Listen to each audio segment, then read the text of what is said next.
जीने के लिए हमें साफ पानी चाहिए। यह हमारे जीवन और सेहत के लिए बहुत जरूरी है। हर रोज हम पीने, खाना बनाने और सफाई के लिए साफ पानी का इस्तेमाल करते हैं। साफ पानी के बिना हम बीमार पड़ सकते हैं।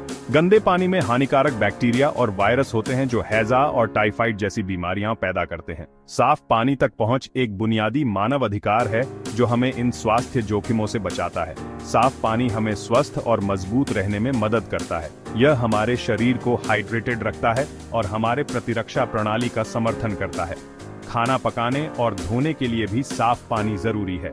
यह सुनिश्चित करता है कि हम जो खाना खाते हैं वह सुरक्षित और दूषित पदार्थों से मुक्त हो। जल शोधन संयंत्र और वैज्ञानिक यह सुनिश्चित करने के लिए अथक प्रयास करते हैं कि हम जो पानी इस्तेमाल करते हैं वह हानिकारक दूषित पदार्थों से मुक्त हो। पानी कई अलग अलग जगहों से आता है। कुछ पानी झीलों से आता है। झीलें बड़ी होती हैं और मीठे पानी से भरी होती हैं। कुछ पानी नदियों से आता है। नदियां बहती हैं और पानी को एक जगह से दूसरी जगह ले जाती हैं। पानी जमीन के नीचे से भी आता है। यह हमारे पैरों के नीचे छिपे एक बड़े पानी वाले रहस्य की तरह है। पानी पीने से पहले हमें उसे साफ करना होगा। साफ पानी हमारी सेहत और खुशहाली के लिए जरूरी है। लेकिन क्या आपने कभी सोचा है कि नदियों, झीलों या जमीन के नीचे के स्रोतों से आने वाला पानी पीने के लिए कैसे सुरक्षित हो जाता है? यह प्रक्रिया बहुत दिलचस्प है और इसमें यह सुनिश्चित करने के लिए कई चरण शामिल हैं कि हम जो पानी पीते हैं वह हानिकारक दूषित पदार्थों से मुक्त हो। सबसे पहले हम पानी में खास केमिकल मिलाते हैं। इन केमिकल्स को कोगुलेंट्स कहते हैं। ये पानी को शुद्ध करने की प्रक्रिया में महत्वपूर्ण भूमिका निभाते हैं। कोगुलेंट पानी में मौजूद कणों के आवेश को बेअसर करने में मदद करते हैं, जिससे उनके एक साथ आना आसान हो जाता है। ये केमिकल चुंबक की तरह होते हैं। जैसे चुंबक लोहे के बुरादे को अपनी ओर खींचता है, वैसे ही कोगुलेंट पानी में मौजूद गंदगी को अपनी ओर खींचते हैं और बांध लेते हैं।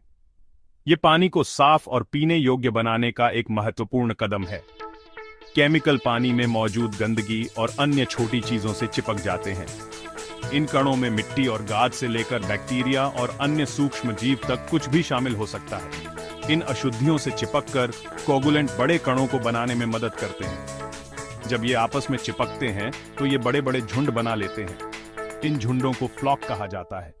फ्लॉक का बनना जमावट प्रक्रिया का एक महत्वपूर्ण हिस्सा है।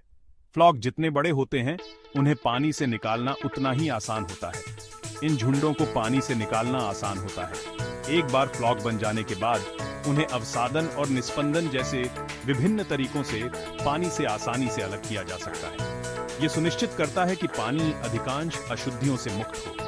यह आपकी कमीज पर लगे सारे टुकड़ों को इकट्ठा करने जैसा है। जैसे आप अपनी कमीज को साफ करने के लिए टुकड़ों को झाड़ देते हैं, वैसे ही जमावट प्रक्रिया पानी से अशुद्धियों को इकट्ठा करने और हटाने में मदद करती है, जिससे यह हमारे पीने के लिए साफ और सुरक्षित हो जाता है। इसके बाद हम पानी को बड़े टैंकों में बैठने देते हैं। इसे अवसादन कहते हैं। इन बड़े टैंकों में पानी को आराम करने का समय दिया जाता है, जिससे गुरुत्वाकर्षण अपना काम कर सके। यह प्रक्रिया महत्वपूर्ण है क्योंकि यह ठोस कणों को तरल से अलग करने में मदद करती है। जैसे ही पानी स्थिर होता है, भारी कण टैंक के तल पर जमा होने लगते हैं। गंदगी के भारी झुंड धीरे धीरे नीचे बैठ जाते हैं। इन कणों में रेत, गाद और अन्य मलबे शामिल हैं जो पानी में निलंबित थे। समय के साथ वे टैंक के तल पर कीचड़ की एक परत बनाते हैं। बाद की निस्पंदन प्रक्रिया पर भार को कम करने के लिए यह कदम आवश्यक है। ऊपर का पानी साफ होता है। यह साफ पानी, जो अब अधिकांश भारी कणों से मुक्त है, उपचार के अगले चरण के लिए तैयार है। अवसादन प्रक्रिया दूषित पदार्थों के एक बड़े हिस्से को हटाकर पानी की गुणवत्ता में काफी सुधार करती है। फिर साफ पानी फिल्टर से होकर गुजरता है।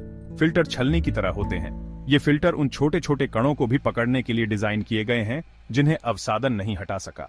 वे विभिन्न सामग्रियों से बने हो सकते हैं, जिनमें रेत, बजरी और सक्रिय कार्बन शामिल हैं। प्रत्येक निस्पंदन प्रक्रिया में एक विशिष्ट उद्देश्य की पूर्ति करता है। वे बची हुई किसी भी गंदगी को फंसा लेते हैं। जैसे ही पानी इन फिल्टर से होकर गुजरता है, कोई भी बची हुई अशुद्धियां जैसे कार्बनिक पदार्थों के छोटे टुकड़े और सूक्ष्म जीव पकड़ लिए जाते हैं। यह कदम सुनिश्चित करता है कि उपचार के अंतिम चरण में जाने से पहले पानी यथासंभव साफ हो। अब पानी बहुत साफ है। निस्पंदन प्रक्रिया ने अपना काम कर लिया है और पानी अब अधिकांश दृश्य अशुद्धियों से मुक्त है। हालांकि जबकि पानी साफ दिखता है, इसमें अभी भी सूक्ष्म जीव और संभावित रूप से हानिकारक बैक्टीरिया होते हैं, लेकिन यह अभी पीने के लिए तैयार नहीं है। स्पष्टता और शुद्धता में महत्वपूर्ण सुधार के बावजूद पानी को पीने के लिए सुरक्षित बनाने के लिए अभी भी आगे के उपचार की आवश्यकता है। किसी भी शेष रोगजनकों को खत्म करने के लिए अगला कदम महत्वपूर्ण है। हमें अभी भी किसी भी कीटाणु को मारना है। यह आमतौर पर क्लोरीनीकरण या यूवी उपचार जैसी कीटाणु शोधन प्रक्रियाओं के माध्यम से किया जाता है। ये विधियां बैक्टीरिया, वायरस और अन्य हानिकारक सूक्ष्म जीवों को मारने में प्रभावी हैं, जिससे पानी पीने के लिए सुरक्षित हो जाता है। अधिक जानकारी के लिए जयपुर, राजस्थान में हमसे मिले।